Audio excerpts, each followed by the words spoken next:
tous, bon retour sur ma chaîne ou bienvenue selon votre cas. Comme vous le savez, les 24, 25 et 26 mars seront les jours du SIDAction en France. Donc c'est pour ça que dans cette vidéo, je vais aborder un cas clinique de SIDA. Mais cette vidéo a un double objectif. D'une part, aborder l'évaluation de l'UE 5.3, communication et conduite de projet, qui est un cas clinique individuel sur table. Donc le premier objectif, c'est que vous visualisiez ce qui peut être demandé dans cette évaluation, sachant que je l'aborde de la façon dont on l'abordait dans mon IFSI de référence. Ça peut être légèrement différent dans d'autres IFSI, mais quoi qu'il en soit, il s'agit d'un cas clinique et il est question aussi de communication, donc de situation relationnelle au sein de ce même cas clinique. Et le deuxième objectif, eh bien, c'est d'aborder les connaissances essentielles sur le sida, puisque le cas clinique dont je vais parler est un cas clinique d'un patient atteint de sida. Donc, comme d'habitude, je vais vous laisser regarder les diapositives qui exposent ce cas clinique. Donc, n'hésitez pas à faire pause pour prendre le temps de bien le lire, de vous imprégner de ce cas clinique. Et je vous retrouve donc pour la correction et les différentes connaissances que l'on va aborder sur le sida.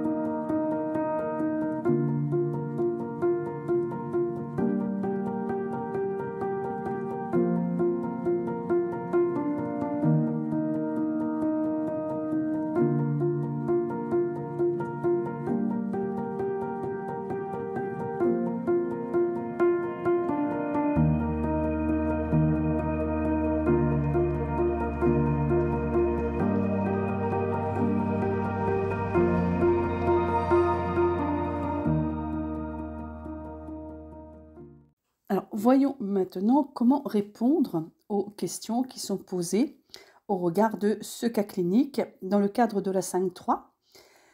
Mais comme je vous l'ai dit, ça vous permet aussi de réviser vos connaissances sur le sida. Alors, question numéro 1, en vous appuyant sur les éléments significatifs du texte et sur vos connaissances théoriques et pratiques acquises depuis le début de votre formation, analysez la situation de Monsieur S. Donc, l'analyse doit faire preuve d'une vision globale de la situation du patient. Donc, nous savons que Monsieur S a 37 ans, qu'il a été transféré des urgences le 15 mars au soir pour une toux sèche dans un contexte fébrile dans le service des maladies infectieuses. Et que suite aux investigations sérologiques et pulmonaires, eh bien, a été posé le diagnostic de pneumocystose dans un premier temps, puis de sida. Ça veut dire que dans cette question, il va falloir développer sur le sida et la pneumocystose. Bien entendu, pour les pathologies, en général, on reprend leur définition, l'épidémiologie, le mode de transmission, la physiopathologie, l'évolution et les examens complémentaires. C'est ce que nous allons voir dans un premier temps avec le sida. Donc tout ce qui va être dit sur le sida, ce sont vraiment les choses qui sont à retenir. Et sur les diapos, vous verrez que certains caractères sont en gras, ce sont vraiment les choses essentielles. Et dans les encadrés, il y aura aussi le lien fait avec la situation du patient, ici, Monsieur S. Donc tout d'abord, la définition du sida, c'est le syndrome d'immunodépression acquise, qui est une conséquence grave de l'infection par le virus de l'immunodéficience humaine, le VIH. Ensuite, l'épidémiologie. Donc l'infection par le VIH réalise une pandémie mondiale, avec notamment une prédominance en Afrique, ainsi qu'en Asie et en Amérique du Sud dans une moindre mesure, et qu'aujourd'hui, il y a environ 38 millions de personnes qui vivent avec le VIH dans le monde. Pour l'année 2021, par exemple, il y a eu 1 500 000 nouvelles infections dans l'année et 650 000 décès. C'est beaucoup moins qu'auparavant, mais c'est encore beaucoup trop. Et en France, c'est une maladie à déclaration obligatoire et anonyme. Et cette déclaration permet de suivre la situation de l'infection VIH et du sida en France. Parlons maintenant du mode de transmission. C'est une maladie transmissible, mais non contagieuse. Donc, le sang, le sperme et les sécrétions cervico-vaginales sont les 3 liquides biologiques contenant le VIH en quantité importante. Et ils sont susceptibles d'être à l'origine d'une transmission interhumaine lors de transfusion, sachant que le risque est faible en France puisque le dépistage du VIH est obligatoire pour tous les dons du sang et aussi pour les dons d'organes, de sperme et de lait. La transmission peut être faite aussi lors de piqûres ou blessures avec du matériel contaminé. Ça va être le cas des toxicomanes qui vont partager les seringues ou les pailles, ou par un accident d'exposition au sang ou au liquide biologique chez les professionnels. Donc, le risque d'accident d'exposition au sang est prévenu par l'application des précautions standards lors de la réalisation des soins de tout patient hospitalisé. Ces précautions sont mises en place pour protéger les soignants et limiter le risque de transmission des agents infectieux, que ce soit des risques connus ou méconnus. Il est important aussi d'évoquer les campagnes de santé publique, notamment à destination des toxicomanes qui peuvent acheter des seringues dans les pharmacies ou se les procurer auprès d'associations. Enfin, dernier mode de transmission, ce sont les rapports sexuels non protégés qui sont vraiment le mode de transmission majoritaire. Et seul le port de préservatif permet de se prémunir contre ce risque. Et il y a aussi la transmission de la mère à l'enfant en cas d'absence de traitement de la mère ou pendant l'allaitement. Donc en ce qui concerne Monsieur S, il a été contaminé, lui, lors d'un rapport sexuel non protégé et son épouse ne peut pas avoir été contaminée lors de relations sexuelles avec son conjoint car le couple utilise des préservatifs. Alors, les professionnels étant tenus au secret professionnel, c'est Monsieur S qui doit informer sa femme. Donc, se sachant atteint du virus, il faudra lui dire, d'une part, de continuer l'usage des préservatifs et d'informer les professionnels de santé avant la réalisation d'actes à risque lorsqu'il en aura besoin. Ça veut dire informer l'infirmière, le dentiste, etc. Et il faudra lui expliquer aussi qu'il y a une absence de risque de transmission lors des actes de la vie quotidienne et lors des actes de soins non sanglants, puisque le sida est quand même une pathologie qui fait peur, même si aujourd'hui elle est un peu plus banalisée malheureusement.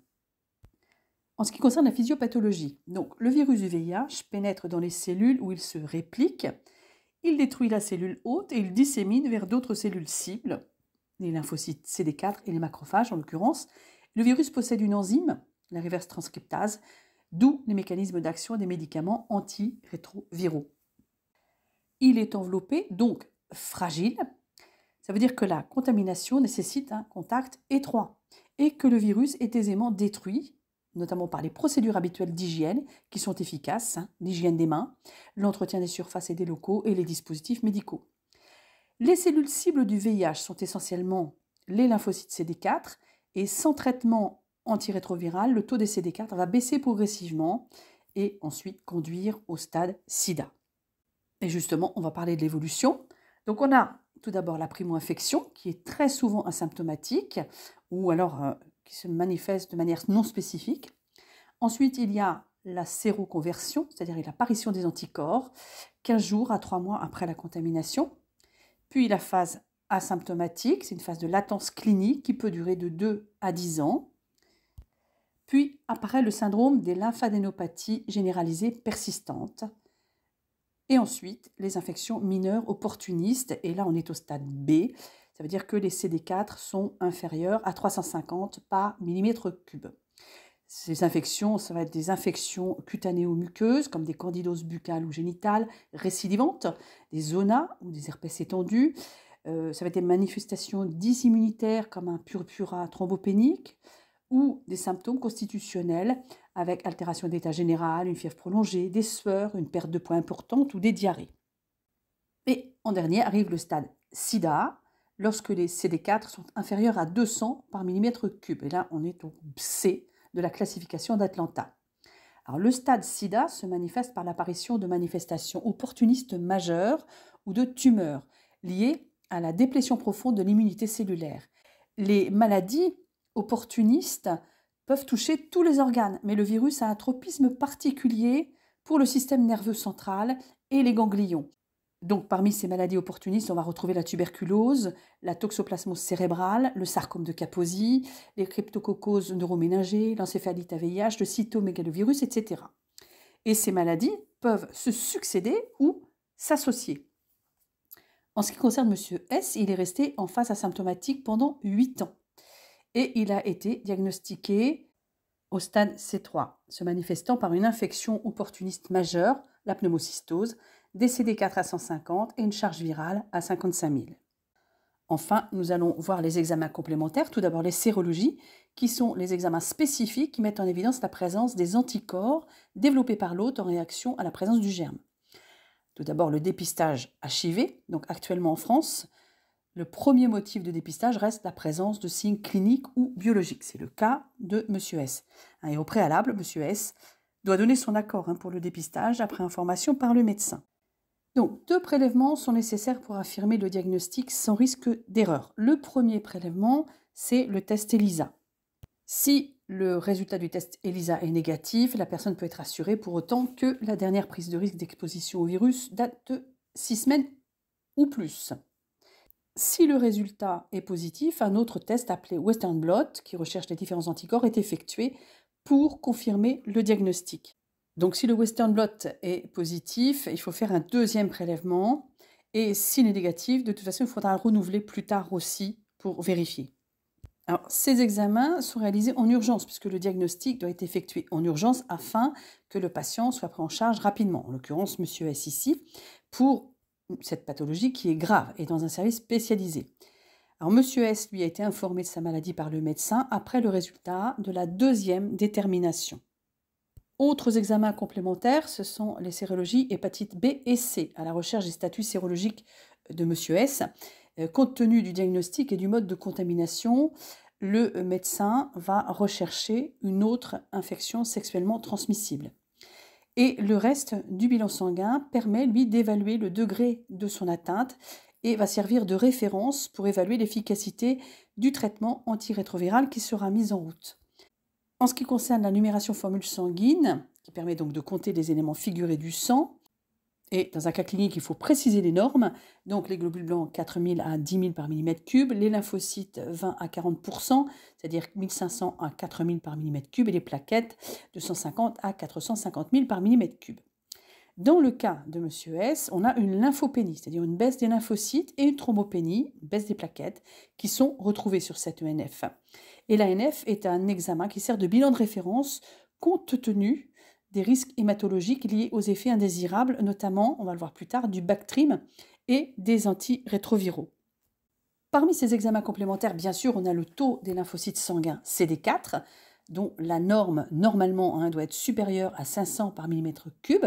Et chez M. S, ce taux de CD4 est relativement faible, puisqu'il est à 150 par millimètre cube, puisqu'il, lui, est au stade SIDA.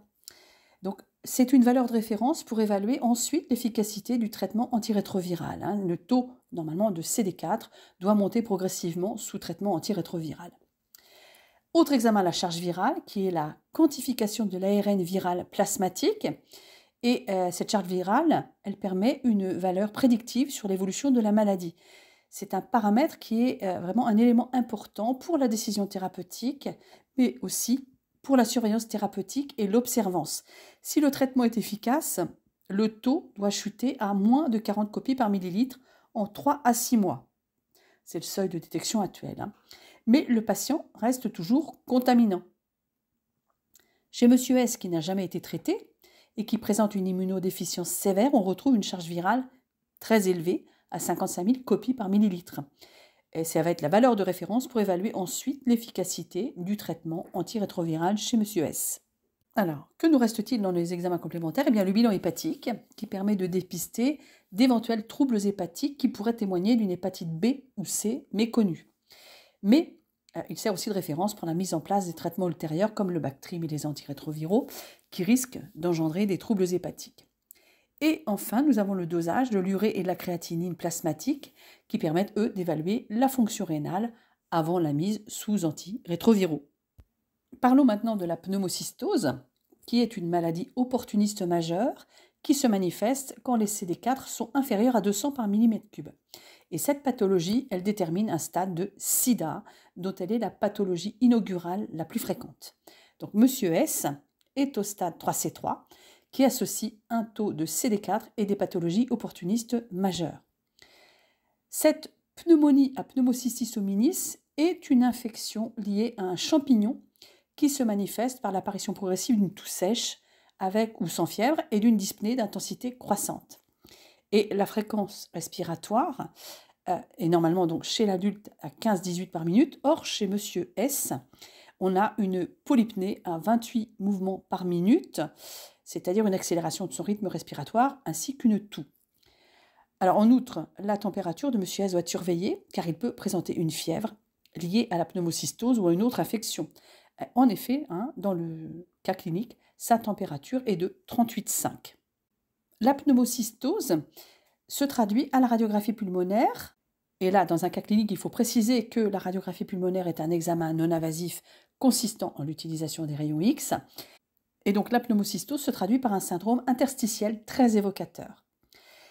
En outre, la pneumopathie a été confirmée par le lavage broncho-alvéolaire avec la présence de kystes de pneumocystis. Le lavage broncho-alvéolaire est ici réalisé à visée diagnostique. Il s'agit d'une analyse du liquide de lavage broncho-alvéolaire. On va observer donc l'aspect du liquide, la biochimie, la cytologie et la microbiologie. La pneumocystose nécessite bien entendu la mise en route d'un traitement rapide, d'où la mise en route du traitement antibiotique avant le résultat de la deuxième sérologie VIH par Bactrim. Il s'agit d'un sulfamide, antibiotique à large spectre, actif sur ce champignon, le pneumocystis hominis. Et la durée du traitement d'attaque est de 21 jours. Et bien sûr, il doit être réalisé en intraveineux à très forte dose. C'est un traitement qui peut générer une réaction allergique ainsi que des troubles hématologiques et hépatiques, d'où la surveillance ultérieure de la NFS plaquette et du bilan hépatique sur prescription médicale. Ensuite, on aura une prophylaxie secondaire qui sera mise en place, un relais donc par Bactrim Peros pour prévenir toute récidive jusqu'à ce que les CD4 soient supérieurs à 200 par millimètre cube. Cette prophylaxie peut aussi prévenir les risques de toxoplasmose.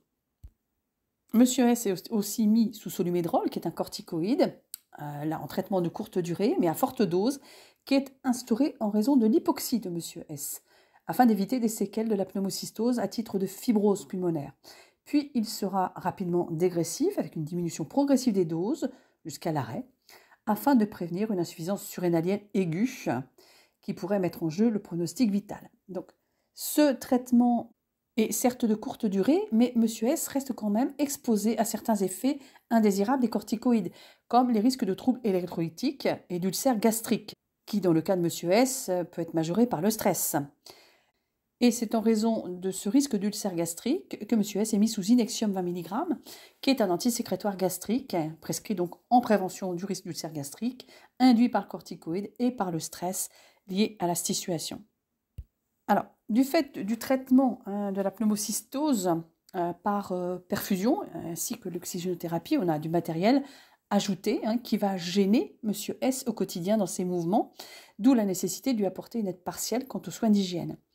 Donc, quand on est dans un cas clinique, il faut évoquer ce qu'est la perfusion et pourquoi elle est là. Donc, une voie d'abord parentérale, bien entendu, qui permet d'administrer les traitements, donc en l'occurrence ici le Bactrim pour l'instant, de l'hydrater aussi et d'intervenir en cas d'urgence.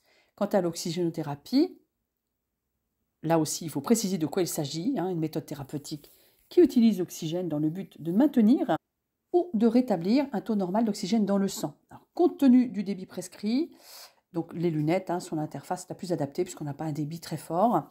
Et bien entendu, le but de l'oxygénothérapie, c'est d'améliorer l'hématose et de faire donc diminuer la dyspnée.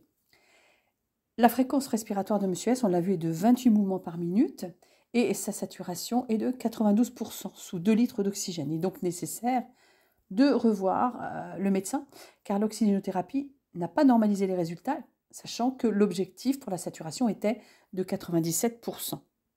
Alors, dans un cas clinique, comme c'est le cas de la 5.3, il est important de parler des conséquences pour le patient sur le plan psychosocial.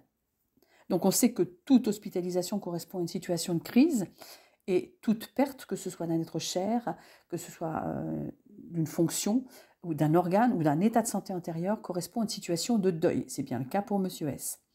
Donc, plus explicitement, le concept de crise se définit comme un changement décisif, un moment aigu de déséquilibre. Donc, la crise, elle est personnelle d'une personne, chacun la vit différemment au regard de ses représentations, de son modèle de santé. Et chaque personne a un seuil de tolérance à la crise. La crise peut engendrer des situations de stress ou des situations de détresse importantes ou des affections telles que la dépression si la personne ne dispose pas des ressources lui permettant de surmonter l'épreuve. Et la crise a toujours un impact émotionnel. Ça peut être de la colère, ça peut être des pleurs, ça peut être de la peur, etc. Mais une crise, ça se gère. Elle a un début et une fin. C'est-à-dire qu'il y a une solution, il y a une sortie de crise. Donc, dans le cas de M. S, dans le cas du sida, il y a un deuil. Et le deuil peut se définir comme un processus qui permet à l'être humain de surmonter un événement critique de sa vie, la perte de quelque chose ou de quelqu'un. Elisabeth Kübler-Ross dénombre 5 étapes dont la chronologie ne s'opère pas dans un ordre préétabli. Il peut y avoir des flashbacks de temps en temps et la durée d'un travail de deuil est très aléatoire selon les individus et selon le deuil à accomplir. Donc ces 5 étapes sont le déni, la colère, le marchandage, la dépression et l'acceptation. Donc dans un cas clinique, il vous faut définir ces 5 étapes. Donc là, je ne vais pas revenir dessus. Mon but était surtout de faire réviser notamment le sida, les connaissances sur le sida. Mais je vous laisse faire pause donc pour lire à quoi correspondent ces 5 étapes. En ce qui concerne M. S, suite à l'annonce du diagnostic par le médecin, eh bien, il est en état de sidération. On voit que dans les transmissions, il pleure et il est prostré. Il présente aussi une angoisse de mort. Il dit « je vais mourir ». Et il a peur de l'avenir pour lui, son couple et ses enfants. Donc M. S doit informer sa femme de sa maladie et il existe de ce fait un risque de perturbation de la dynamique familiale.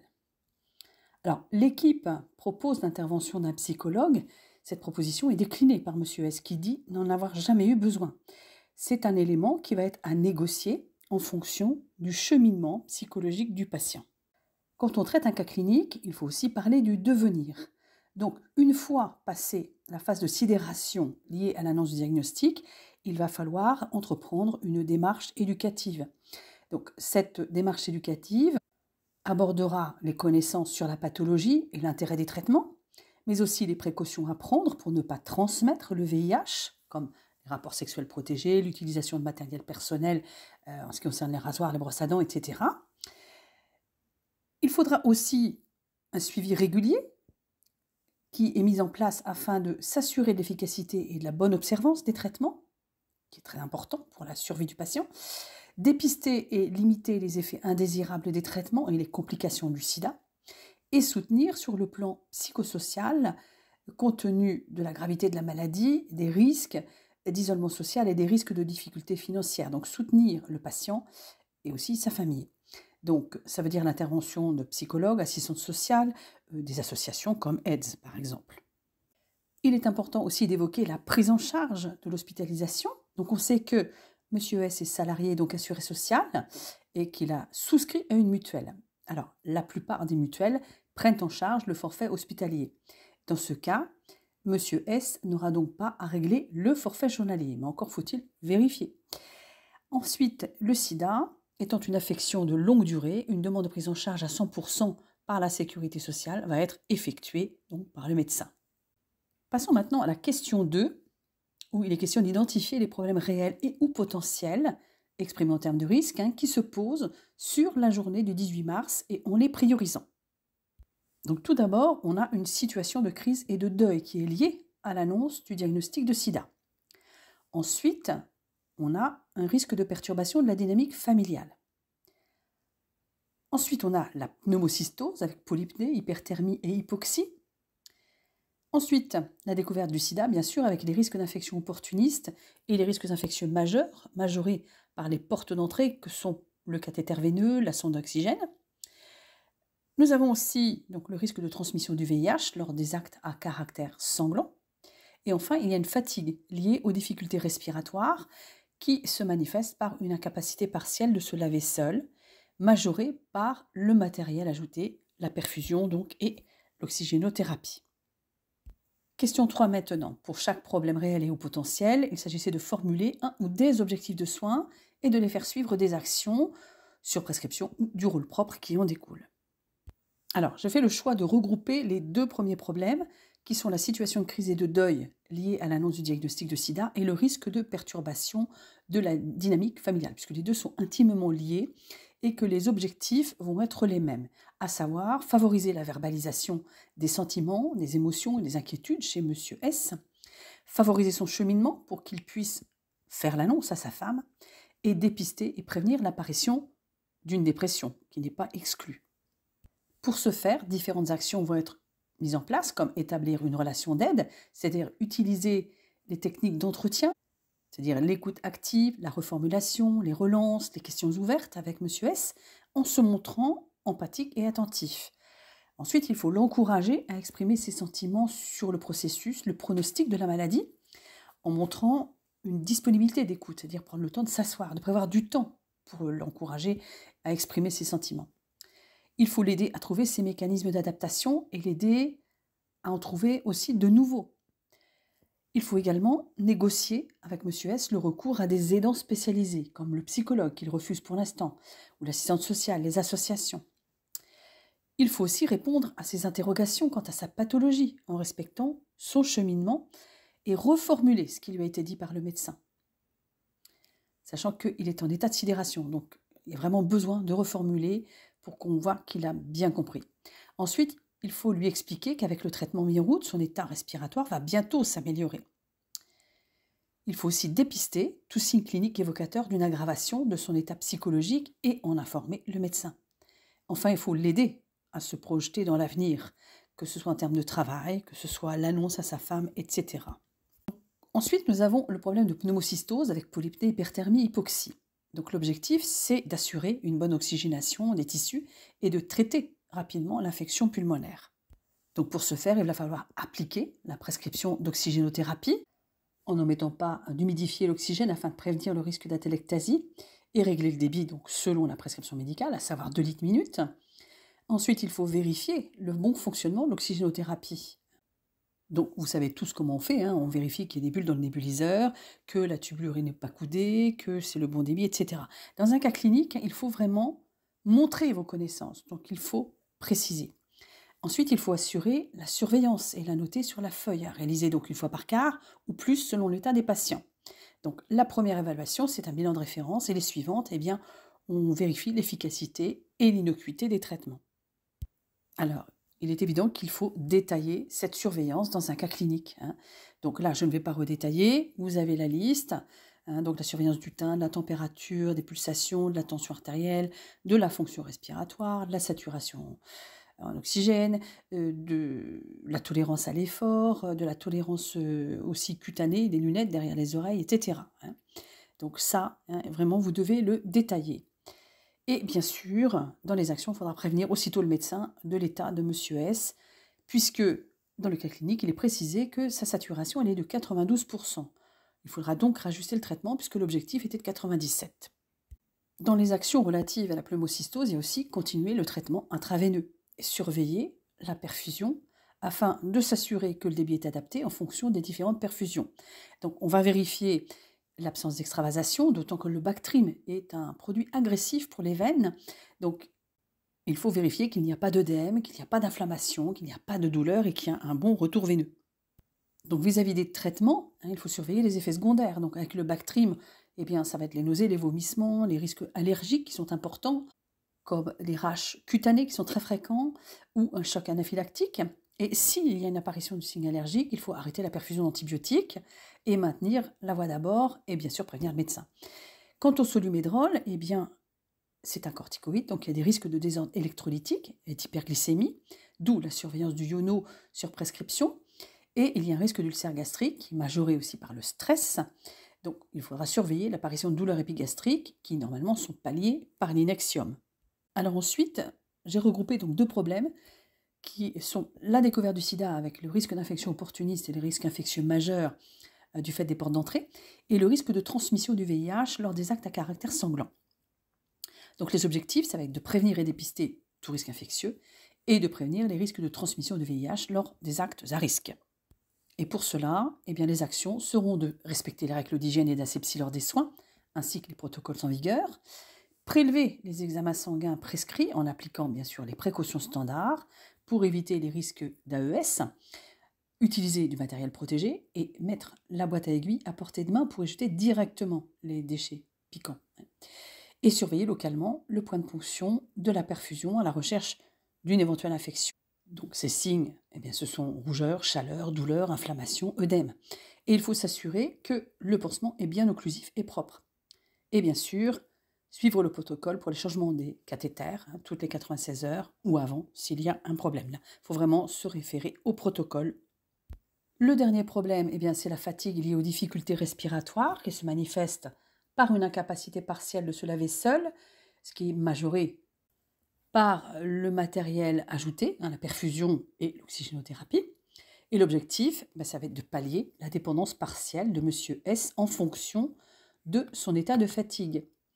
Donc les actions, eh bien, c'est lui mettre tout à portée de main, la sonnette, le pistolet, la télécommande, le téléphone, etc.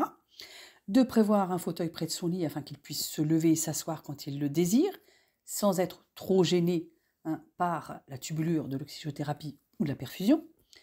Lui expliquer les précautions qu'il doit prendre avec justement la tubulure oxygène et celle de perfusion, ne pas tirer dessus, ne pas couder les tubulures. C'est lui permettre d'assurer lui-même ses soins d'hygiène corporelle à son rythme, lui proposer de l'aide, mais le laisser faire s'il en a envie, et s'assurer qu'il peut effectuer correctement les soins. Donc, il faut lui demander de nous avertir s'il constate l'apparition de lésions cutanées également. Et bien sûr, on va favoriser son repos et son sommeil en regroupant les soins. Alors, il y avait une dernière question qui demandait de rédiger les transmissions écrites concernant l'entretien qui a été mené avec Monsieur S. Voici un modèle de transmission de manière littérale. On peut aussi le faire sous forme de transmission ciblée. Et là, la cible serait l'angoisse. Et dans les données, on retrouverait ce qui est noté ici. Monsieur S pleure, il est prostré dans son lit, il présente une angoisse de mort et se dit inquiet pour son avenir, en termes d'isolement social, la perte du travail, le couple, les enfants, etc. On peut le citer, je vais mourir, que vont devenir mes enfants, je vais tout perdre et je vais me retrouver tout seul. Et de signaler qu'il n'a pas encore fait donc l'annonce à sa femme. Donc, si on utilise les transmissions ciblées, dans les actions, on notera que l'intervention du psychologue lui a été proposée et que, en résultat, Monsieur S ne semble pas prêt à le rencontrer et qu'il faut donc poursuivre la négociation de cette intervention pour l'accompagner dans l'annonce à son épouse et le soutenir psychologiquement. Et bien voilà, cette vidéo est terminée. J'espère que vous voyez un petit peu mieux ce que l'on peut attendre dans cette UE 5.3 et que vous avez repéré aussi les connaissances essentielles relatives au sida. À bientôt!